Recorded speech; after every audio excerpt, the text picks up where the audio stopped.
and we are live on Insanity Radio 103.2 FM. I'm your host, Lottie Macro, and I am so excited to be joined on air in the studio by two of my very good friends. They are the best upcoming filmmakers, I would say. They've got their own sort of film production company that they're trying to set up. This is a live exclusive interview with them. Harry Lazarus and Alexander Roffey, please say hello and introduce yourselves. Hello. Glad to be back. Hello, good to be back. I'm Harry. And I'm Alex. Thank you, Lottie. No problem at all. So, as you can tell in the background, we've got The Boys Are Back in Town playing because this isn't your first time being on air. This is your second time being back in the studio. That's right. So it's an absolute pleasure to have you back. And we will dive into, the previous film that we had the interview with you about, etc., coming up soon. But to kick this all off, let's have a reintroduction of who you are and also what is Tree Shot Studios, your production company that you've, of course, recently launched. So just let our listeners know all about that. So last time we were on the show, we were just kind of Harry and Alex, the two guys making Burden. But, we've recently launched Tree Shot Studios, which it's been around for a while, but we've just launched the social platforms for it. It's basically just a way of us channeling our passion for filmmaking. In short, it's a platform where we plan to, we plan to release more films. We have one coming out, over the next week or so. We have an event coming up this Sunday, so really it's just a platform for us to channel sort of our passion for filmmaking, primarily within sort of, because it's a trio, it's me, Alex, and our friend Edward, who's an actor. And primarily the dynamic currently is that I sort of write and direct the work we make, whilst Alex sort of focuses on the cinematography and sort of adapting those, But I guess at the forefront and at the centre of Tree Shot, our kind of focus is telling sort of different stories with different sort of characters, different kind of worlds, and it's about creating worlds, creating different stories, and just sort of versatile storytelling. And for me, it's such a thrill to be able to tell stories in sort of different within sort of different realms of those worlds. But Alex, as a cinematographer, gets to adapt them through the cinematography. Yeah, no, it's an absolute honour to be able to work under Harry Lazarus, terrific director. Oh, thank you. And it's honestly a blessing that we have such a great synergy. We see eye to eye on all of our creative visions, and I get the pleasure of adapting his amazing writing into something that is hopefully good cinematography that people can enjoy. Absolutely. I've seen some of your guys' work already, and I'd say it's just spot on what you guys create. It's definitely really exciting to see, how you guys grow from film to film that you release. So could you remind us who are the members of Tree Shot, and also what is your overall aim or goal? What's your vision of the future of Tree Shot? Well, to be honest, it started out as more of a joke, to be honest. I think this is something that isn't well known enough. Tree Shot was literally just a joke. Have we ever spoken about where the name came from? No, we haven't. Let's tell it. Go ahead, okay, Harry. So we were at sixth form, sort of A-level film students. Prior to this, I wasn't really too sure about what I wanted to sort of do, the sort of career line I wanted to go into. I think Alex was quite set on film by that point, and we were working in a group of about 5 or 6 people, and we're making this 1920s noir short film, this sort of dark, gritty piece. The Lunchtime Gangsters. Called The Lunchtime Gangsters, which is a whole story within itself that I'll probably save us of. But, as we were filming it, Alex kept saying, I really want to get a tree shot. I want to get a tree shot. And I was like, okay, I don't think we need a tree shot. Looking back at it, I can't remember the vision behind that I don't think we need a tree shot. And basically, as a joke, when I was editing it, I just added Tree Shot Studios as just a joke. And and I think that's such a beautiful thing, because it started as a joke on set, like us having a laugh, having a good time on set. And at the forefront of that's what the name Tree Shot is built on, and that's sort of the meaning behind it. So, and it's so great. Thing. It's so great to see how it's transitioned into a brand that people actually really like. It started out when people would say, "Oh no, this is cool. I like the name, and the logo. It's funny," and I'd be like, "Really? It was all made really? As a joke. It's just a kind of a joke." But it's something that's kind of held through, and it's had a long-lasting kind of impact. I guess it's stuck all the way through, and it's a brand that I guess everyone seems to really like. Yeah, absolutely. And to answer your question, the members are me, Alex, and Edward, our friend who's an actor. He was actually recently in a short film that we worked on, and we're going to be working with him again in the near future. He doesn't go to this university, but me and Alex actually came here together. And then, when we first came to university, I think sort of Tree Short sort of had a bit of a slump. We sort of took a bit of a downtime, sort of live a little bit. Yeah, we didn't have much of a social life back in school. We didn't. So we came back to university, and as of last November, when we last came on the show, we've sort of got back into the loop, and since then, our focus is to sort of create different films, and it's all just about telling different types of stories. Because to me, and I think you can agree, Alex, what's so interesting is just telling all these different types of like stories with different types of characters. Like the film that we're on here to promote today, it's a kind of film that we haven't like sort of touched on in a while. It's our roots. It's where we started. And this type of style is very different to Burden, and for me it's all about different styles, different worlds, different types of characters, and that's the interesting thing. That's the power of like storytelling. So yeah. Absolutely. I mean, yeah, you've got such a diverse range of films already. I mean, the last time you were on here, we spoke about Burden, which we'll dive back into after the next song. And yeah, that's completely different to What About the Devil, which we're going to be discussing today. There's definitely that range of diverse storytelling, which is really exciting. So I think that was a lovely introduction. I'm so excited that you guys are here today in the studio. And yeah, so of course we're going to talk about Tree Shot, What About the Devil, which is your upcoming film, and all that fun jazz, all the stuff behind the scenes. So everyone, stay tuned, stick around for the next hour until 6 p.m. Up next for you, we have got Something in the Orange by Zach Bryan, and we'll see you in just a bit. Okay, listen, okay. I'm just saying, okay. If you go see you tomorrow, let's just say that we, long story short, we basically, wait, hang on, sorry, I need to do some navigation here.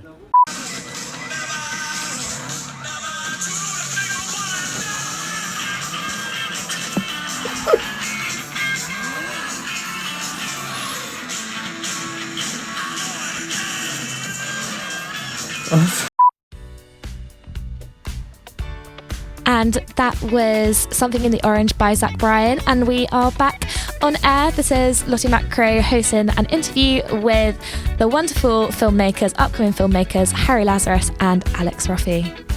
Thank you. So, back straight into the interview. We briefly mentioned Burden, which is a short film that you guys released, which I was actually at the film premiere for, which was really fun. You did amazing. That. Oh, thank you. Yeah, honestly, that was so much fun. I loved that film premiere. So, of course, last time you were on Insanity, you guys were promoting Burden, and since then, you've released a short film, and that's what you're here today to promote. Yeah, so could you guys touch a bit on your upcoming, your recent release before we dive into your latest one? Yeah, sure. So we started out making Burden. It was a bit of a different kind of entry for Tree Shot. We could have played it a bit more safe, and after our year hiatus, we could have come back in with something a bit more like mainstream vibes, something that everyone's gonna like, so everyone jumps on the Tree Shot bandwagon. But interestingly enough, we went straight into a really niche film. And it definitely does have mixed reception. Some people love it's one of them films where unfortunately like you kind of either love it or like maybe it's not really your thing. And so after that we then delved, Harry came to me with the script of Zay, something that he wrote in a very short amount of time, just a really kind of short film. We got to play around with colour again, we got to tap into some more like kind of human aspects of film, love, heartbreak, things that are also have been like very real to like Harry and I. These that's something that we love about film as well, how we can channel all of this like negative like energy into our life, negative energy from our life and turn it into something positive, and so then that's where we started with the script of Zay. If you want to talk about that? Yeah, so Zay was it was actually like funny enough, it was actually a university assignment originally, but in like kind of our fashion, it kind of became a whole bigger thing. I ended up writing like an 18-page screenplay, which is like 18 minutes of screen time, which like the final film is not that long. But yeah, Zay within itself is almost like I don't know, because we're here, obviously we're here today to talk about what about the devil, which like we'll get to, but between sort of Burden and What About the Devil, it's quite interesting to think about Zay, because Zay, it's a bit of its own thing, it's quite a short film, it's quite like short and snappy, but yeah, no, it's definitely different, and that sort of links back to what I was saying to you before about sort of different types of films with different types of characters, different kind of stories, because the stakes in a film like Zay is very different to the kind of stakes in a film like Burden. Burden has like more of a supernatural element. It's set in the 1900s. It's based on a novel. this film was just very like set in the modern day, just real. It's just something like pretty much everyone can relate to. Everyone at some point will experience, sort of heartbreak and that kind of thing. And it's also kind of a prototype for a project that we're getting to this summer, but I'm probably getting ahead of myself by mentioning that. But You've always got something on the go, haven't you? I know. Hustlers, yeah, constant. We'll get to it. I'm very excited to talk about it. I think you probably both know. Yeah, this is what Harry commonly refers to as his Meinstin-Poof of writing. My magnum opus. I'm not gonna. Yeah, I don't know what to. No, it is like I can say as his friend. Best thing he's ever written. Yeah. Stay tuned. Okay, we'll get to this. We need to talk about that. We're getting ahead of the game here. We'll get to this, but to talk about Zay a little bit. Zay was it was just kind of a way of sort of channeling that energy. Also working with Edward, the other member of Tree Shot. He stepped into a leading role again, and it gave him an opportunity to sort of experiment with the sort of the character, going through love and heartbreak, and just sort of more personal stakes. The stakes. In that film, like that kind of thing. So yeah, that's kind of the mindset with Zay, and I feel like Zay will be a film people sort of admire more once they see this upcoming project. But we'll get to that in a bit. But so what about the devil? Yeah, I think we should sort of speak on that a little bit. Right. Let's delve into that. Okay, let's dive into it. So this is us essentially going back to our roots. We started out with very kind of neo-noir kind of films. Harry and I, from a young age, from ages 14, 15, we've both been big fans of the Safdie brothers. I think we mentioned that on our last interview here. We absolutely adore them. They have they're kind of the way that they present their films is very grungy, grainy, city, very claustrophobic kind of rough atmosphere, and we've always loved things like that, even things like Joker. I remember back in the day that was one of the films that inspired me to even do film in the first place. I'm sure you can agree, Harry. And we really wanted to do something like this, like some kind of crime thriller in the city. Show a really run down, beaten up city where so many deviosities are happening, crime, illness. There's so many horrible things, and we really wanted to do something in this kind of world, and so that's where Harry started writing the script, which he kind of came to me with out of the blue. And I remember when he was talking to you about it, he was slowly just getting more passionate about it. Yeah. So sorry. I think it's worth giving some context for What About absolutely. the Devil. So sort of a synopsis of the film, sort of a rough idea of the film. Go ahead. So What About the Devil is a crime thriller set in London. Which sort of follows a character sort of with sort of Christian guilt, moral ambiguity. So he's sort of stuck in this vicious cycle of addiction where he enjoys committing sin, but he also feels a sort of an inherent need to repent for his sin. He needs to after committing the sin, he gets sort of a thrill out of it, but then when he goes back to the church, he feels nothing but guilt. So it's sort of this idea of a vicious cycle, and it's by far the most ambitious thing that we've made to date. And I think I can say in my opinion, I think you can agree, Alex, I think it's the best thing we've made yet. I'm really, really proud of it.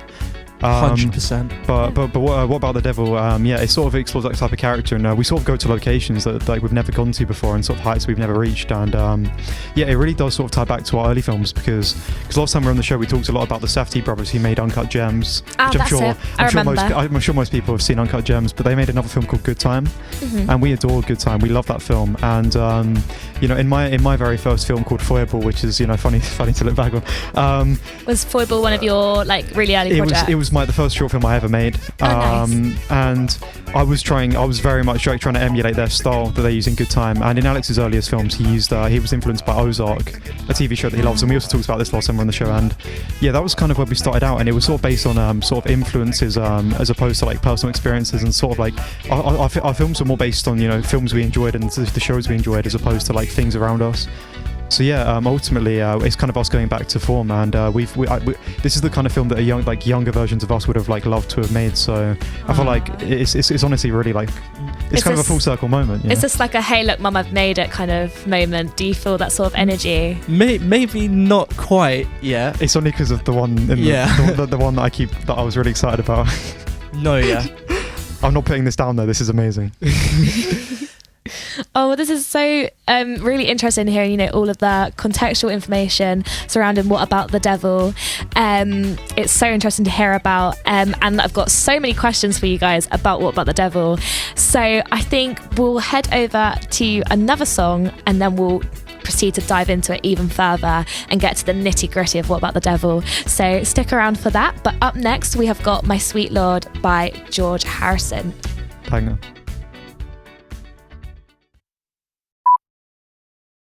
Hello. Makes you notice, doesn't it?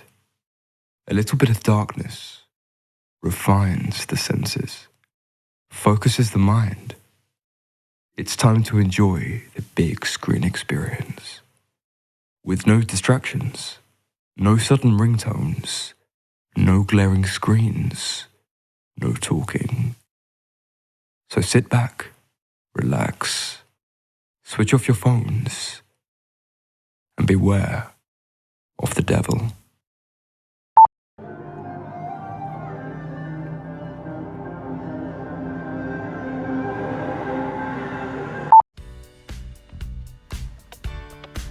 That was My Sweet Lord by George Harrison, and we are continuing with the interview about What About the Devil, which is an upcoming short film release that we are super excited for here in the studio.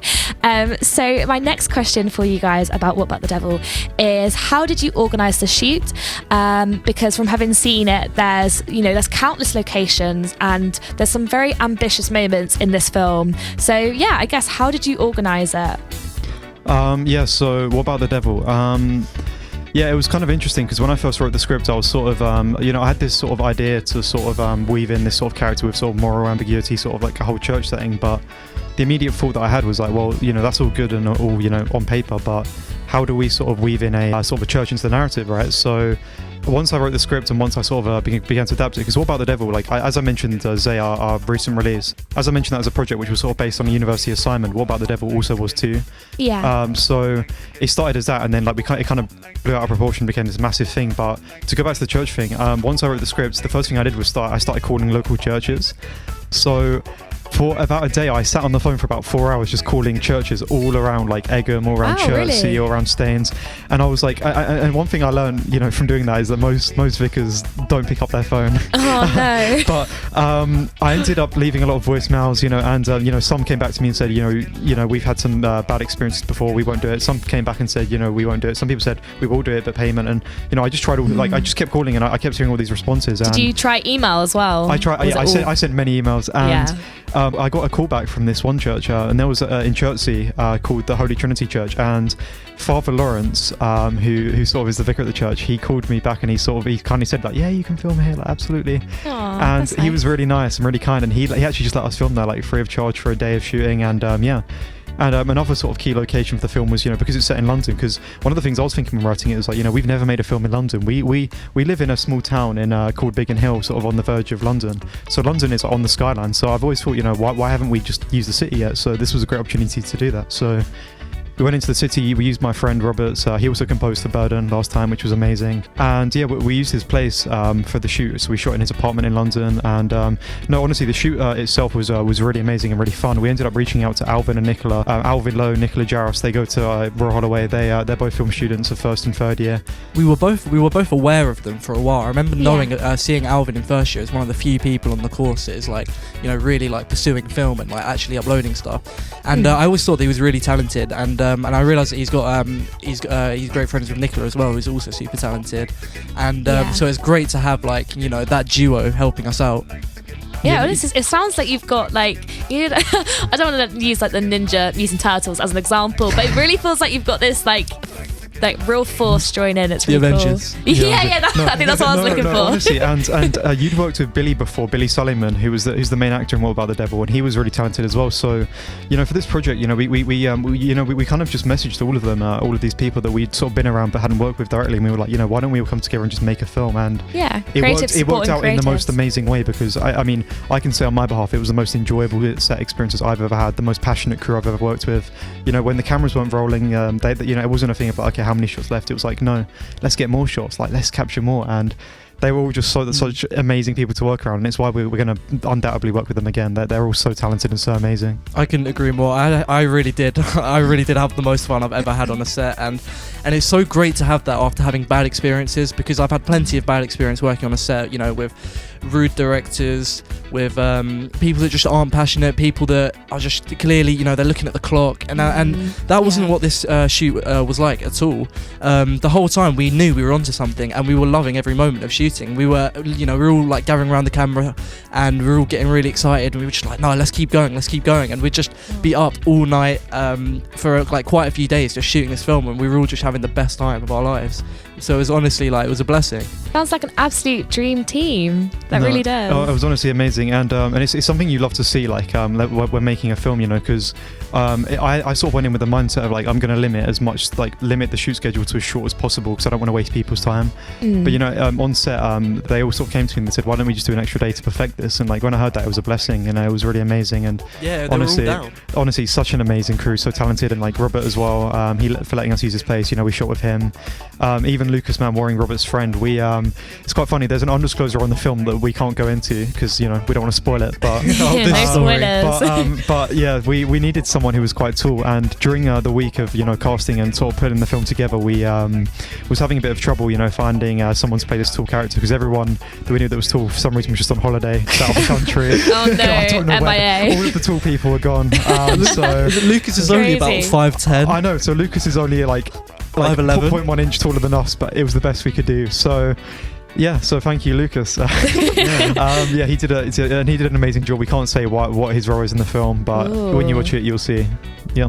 Can I find out, so obviously you've spoken a bit about the behind the scenes of this film. Can I find out, you know, maybe what your favourite moment was on set? Are there any sort of fun stories you can tell me? Can I get some behind the scenes gossip? I have one. Okay, yeah, I think I know which one. Yeah, so Billy, the main actor, came to me and he said, okay, this scene we're about to do is quite a big moment, and you know, seeing as this scene has music over it, I think there's a really good opportunity here to play a piece of music. And he said to me, don't tell anyone on set, don't tell anyone that I'm about to, you know, you're going to play this song. And as soon as the take begins, you know, put this song on, which was, there was two songs. There was You Keep Me Hanging On by the Wheelers, I think. I recognise that one. I'm sorry if I messed up the band name. It's in Once Upon a Time in Hollywood, a really amazing song. And there's also a song from The Dark Knight, which is sort of the Joker's theme. And he gave me these two songs to play during these moments. And I remember I hit play on the song as we began the scene. And I've never seen such electricity like flowing through a set. It was insane. Like everyone, I saw everyone's faces. Everyone was just engulfed in like what was happening, and I was stood on the sidelines like just in awe. I was like, oh my god. And you, Alvin, and Nicola, Alex, were like shooting it, and I saw all of you like in a moment's notice. You all just like jumped in to like just capture what was happening, and I was like, oh my god, like this is amazing. And it was incredible.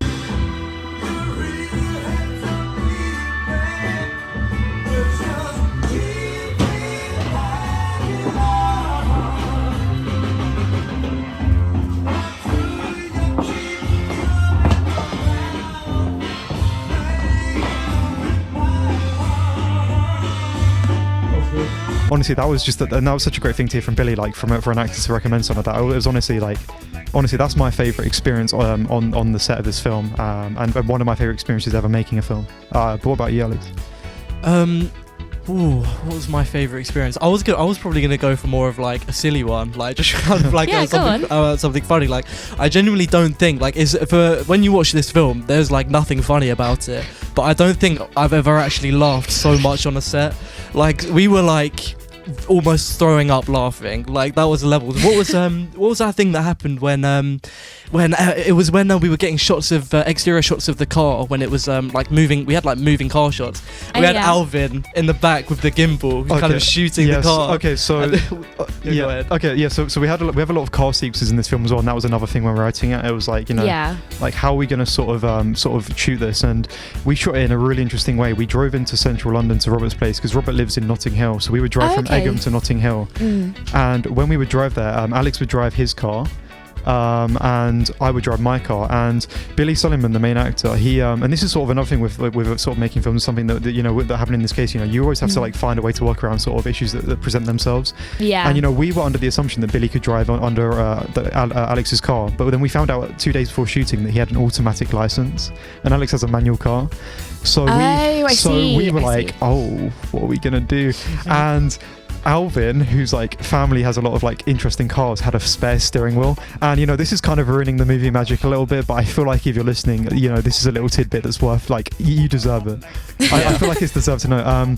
So Billy was actually, you know, sat in Alex's passenger seat with a steering wheel, which was hilarious. It was so funny because I think I remember you pulled up to a light, Well, right? like pretending to drive. Yeah. Oh, So I see. That's quite I funny. remember, so before we got in the car, I basically set up the lighting. I just had some like kind of LED strips, which like on camera looked great, but I mean, anyone, like when we were going through London traffic and stuff, they're honking at us, like pointing at us, laughing, and we just looked out.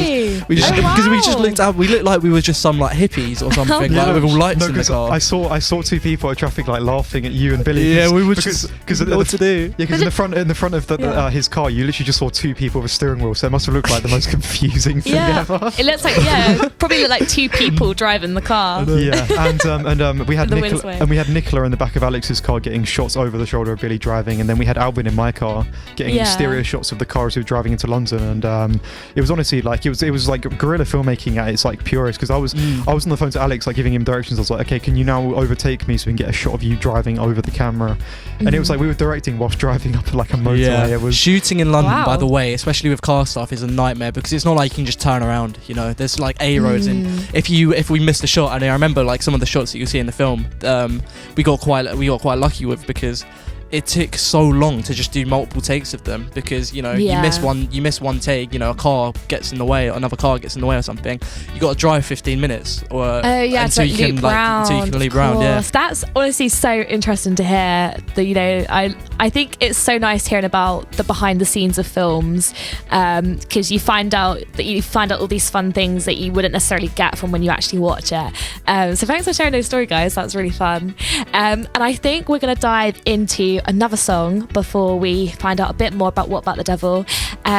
So we are going to listen to Angel by Lorcana, and we'll see you on the other side. banger.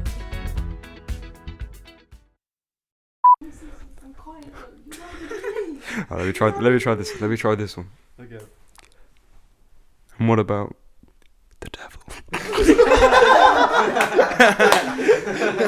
Right, we'll try again. One cannot make up for their sins in the church. Only a call to the Lord. Only a call to the Father can suffice. What if the Lord doesn't want to answer my calls anymore? What if he doesn't want to talk? The Lord is not supposed to talk. Nor his angels that guard us. But they watch over us. And they listen.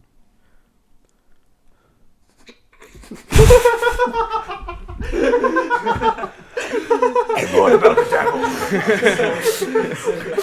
And what about the devil? What if the Lord doesn't want to answer my calls anymore? What if he doesn't want to talk? The Lord is not supposed to talk, nor his angels that guard us. But they watch over us, and they listen.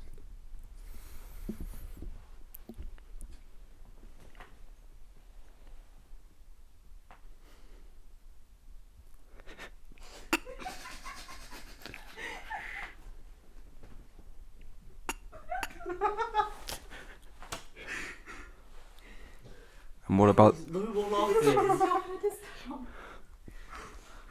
do you know what the most distracting thing is? The first thing, like, when I see you go like this in the middle of the shot, it just makes it hard.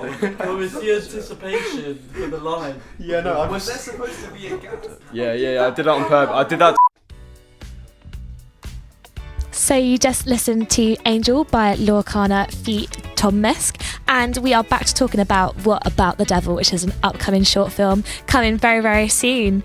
So with this film, I'd love to know, Alex, a bit more about the cinematography, because you led the cinematography and the visuals. So what can you tell me about that? Yeah, so first of all, I wanna say a massive thank you to Nicola and Alvin. They were both diamonds on this film, and this was my first time kind of like really taking the helm of like directing ACs. It's always just been me and maybe Harry just like holding the light or something while trying to direct, and you know, that's just not like sustainable, especially as our films are like becoming like bigger and better.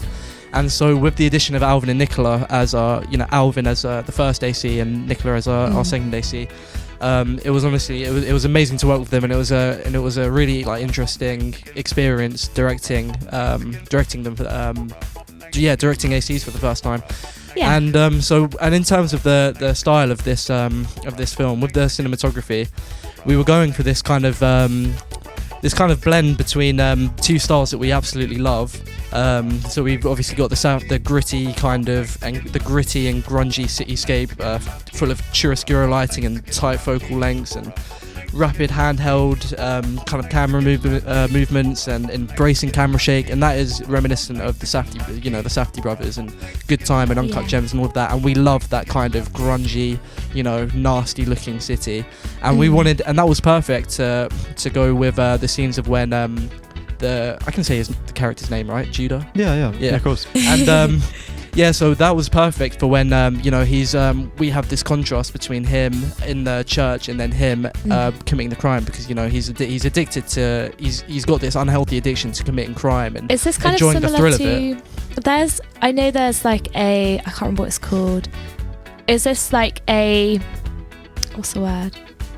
I think this reminds me of like a condition that I've heard of before, Right. related to like just having like this urge to commit, like compulsion. Yeah, exactly. Yeah. And we blended this with the church scenes, which is obviously supposed to be more of a safe haven. However, I still wanted there to be like an element of, like him not being comfortable. Still, it's still not pleasant. There's no safe space in this film. Okay. But it's its own kind of version of that. And so we blended this with I like to call it that kind of David Fincher style, maybe even like some Ozark in there, because we have like the cold color temperatures, which I really love. And the David Fincher style kind of mainly consists of it's full of stable and clean fluid composition, even a little bit of the colder color temperatures of Ozark, and the contrast between the two looks is something we believe hasn't been done. And I think it serves the story so well, between this hectic addiction to committing crime in the underworld, and the slightly more peaceful church, which is still, it's still not like that nice of a place. Yeah. But because it's supposed to be more like unresolved, this is like it's not going to end well for him. I think as well, something I want to just say, sort of another influence I haven't mentioned yet, is Scorsese, Martin Scorsese, like probably the greatest living filmmaker. He has his first film one of his early films that he made was called Mean Streets. And that film is incredible, and I watched that film not too long before making this film, and that was a massive influence in making this film. I actually sat down and watched it with my dad. I don't think he was a fan, because he's more of a Goodfellas kind of of Scorsese's films, as opposed to like the Taxi Driver stuff. But yeah, Mean Streets was a massive influence, because that film sort of follows the same kind of element of Christian guilt and sort of that thrill. So that was definitely an influence to this film. So I just like to give that a mention. Absolutely. So I've got another question for you guys. So you've to touch a little on how this film is connected with some earlier types of films that you've made. To go further behind the curtain, what is the deeper meaning and reason for your burning pursuit of film, and what keeps you guys going? Okay, so Harry. We just love every moment of it. We love making films, and sometimes our lifestyle can be unhealthy. Sometimes our well-being sort of comes at a bit of a sacrifice in order to make these films. But it's because we love every minute of it, and it's not because we want to make money off of doing it. It's just because we love every minute of it, and I think that's just something so like sort of beautiful. And this is sort of like going to a wider view of art, and I'm sure you can agree with like your love of music, Lottie.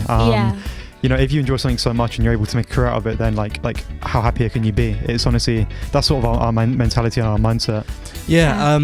For me, it's like when you finally see the final thing, come to fruition, you just feel like you can do anything, and it's the most like rewarding thing, being able to start with nothing and then just make a film, and you can always have that to look back on. Absolutely. I completely agree, and it's I think Steven Spielberg said that his favorite thing about filmmaking is that you start with nothing and you end with something, and I think that's such a it's such a simple way of putting it, but it's absolutely true. Like it starts in your mind and then it comes onto a page. And to touch a little bit on that project I was referring to earlier, I feel like I'm just going to name drop it. Shall I name drop it? Oh, is this the upcoming one? Yeah, American Wedding. It's called American Wedding.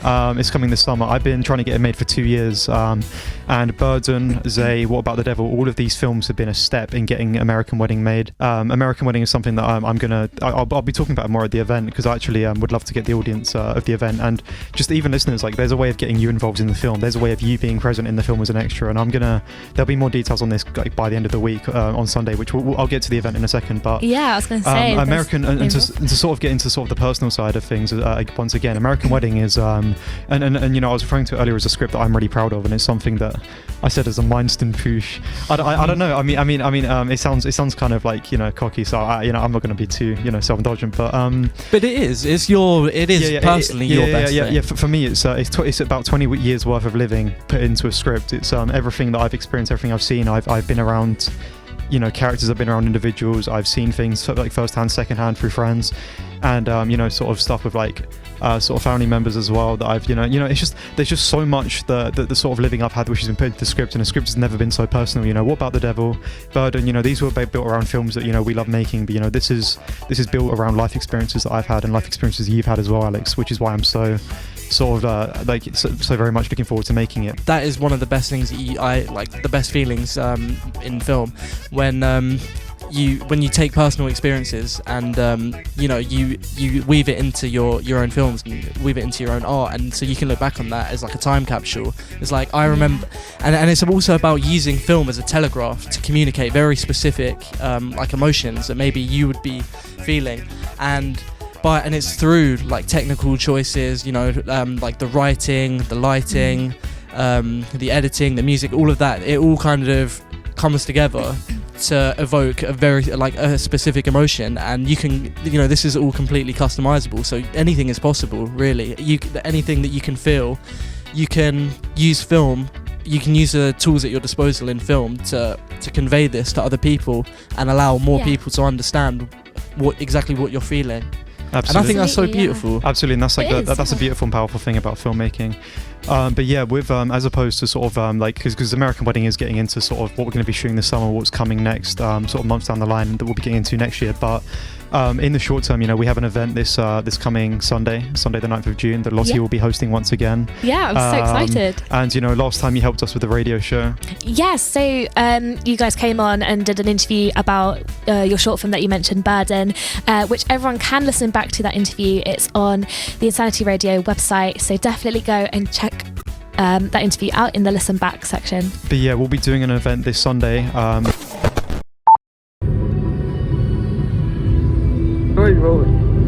Hey everyone, so unfortunately the Insanity Radio recording cut off there.